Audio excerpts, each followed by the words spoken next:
पहले के जमाने में जब गांव से लोग शहर के लिए पलायन करते थे, जब अंग्रेजों की हुकूमत थी तो ज्यादातर लोग कलकत्ता में जाते थे कमाने के लिए, क्योंकि अंग्रेजों ने पहला अपना वहां पे काम स्थापित किया था। ज्यादातर कोलकाता में ही लोग जाते थे कमाने के लिए, मजदूरी करने। बहुत लोग जाते थे तो आते ही नहीं थे वापस। तो उस समय एक औरत की विरह क्या है, विदेशिया का गाना है।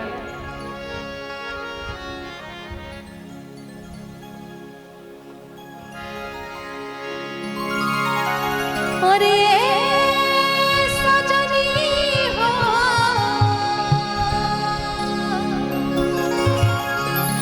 ए सजनी हो, ए सजनी,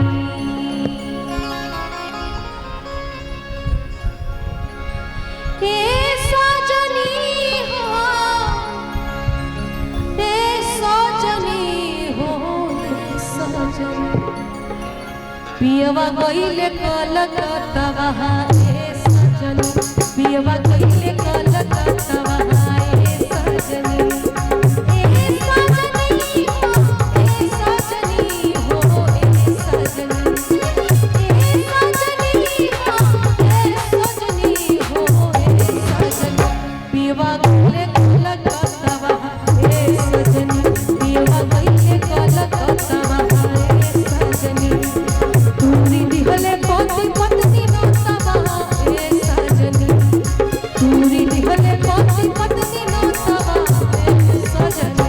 पियवा गइले कलकत्ता ए सजनी, पियवा गइले कलकत्ता ए सजनी।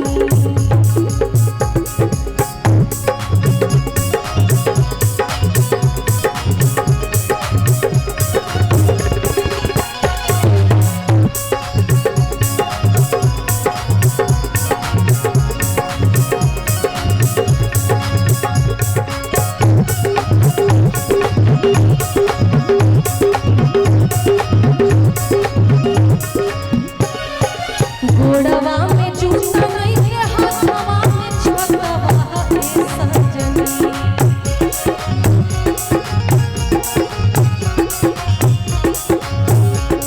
अरे गोड़वा में जूता नहीं है, हाथवा में छकवा ए सजनी। गोड़वा में जूता नहीं है, गोड़वा में जूता नहीं है, हाथवा में छकवा ए सजनी।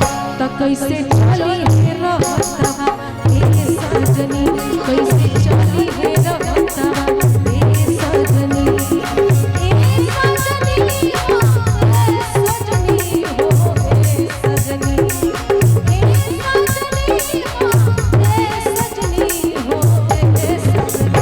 पियवा गइले कलकत्ता ए सजनी, पियवा गइले कलकत्ता ए सजनी।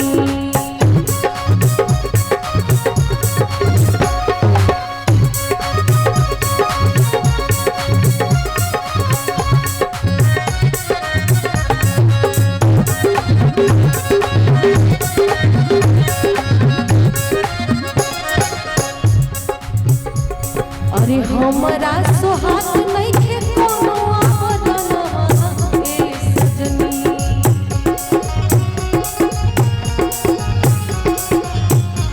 अरे हमरा सोहात नइखे कोनो आदनवा ए सजनी। हमरा सोहात नइखे, हमरा सोहात नइखे कोनो आदनवा ए सजनी। त चापत होई है उहवा पनावा ए सजनी, चापत होई है उहवा पनावा ए सजनी, ए सजनी हो, ए सजनी हो, ए सजनी, ए सजनी हो, ए सजनी हो, ए सजनी। पियवा गइले कलकत्ता ए सजनी, पियवा गइले कलकत्ता ए सजनी।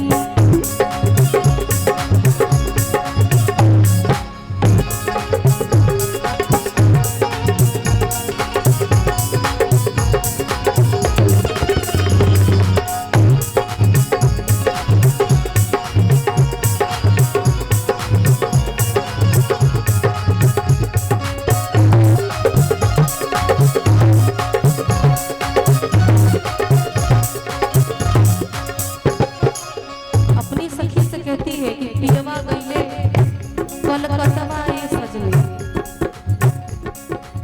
सखी पूछती है कि कैसा है तुम्हारा पिया, दिखने में कैसा है? तब बताती है सैया नीर दैया मोरा बसला परदेसवा में सजना।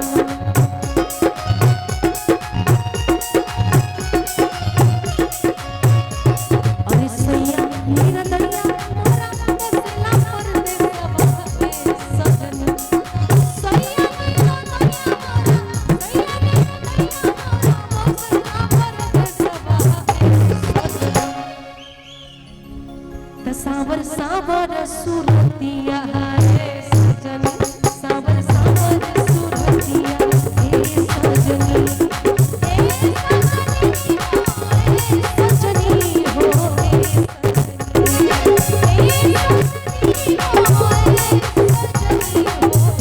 सजनी, पियवा गईले कलकत्तावा रे सजनी, पियवा गईले कलकत्तावा रे सजनी।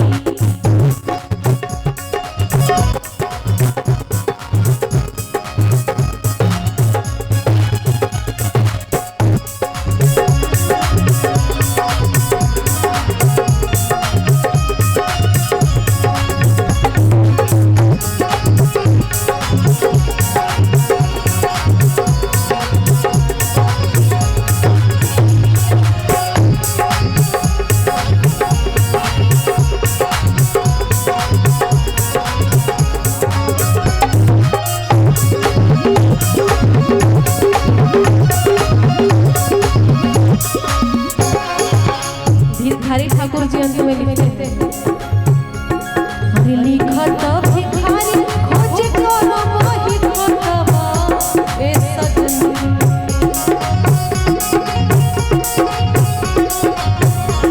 अरे लिखत भिखारी खोज करो वही खतवा ए सजनी।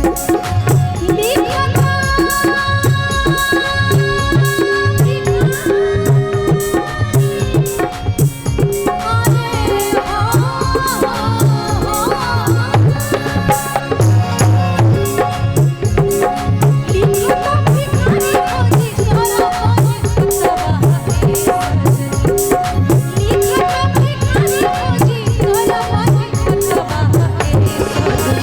प्यारी सुंदर के बतावा ए सजनी, प्यारी सुंदर के बतावा ए सजनी, ए सजनी हो ए सजनी हो ए सजनी, ए सजनी हो ए सजनी। अरे पियवा गईले कलकत्तावा हाय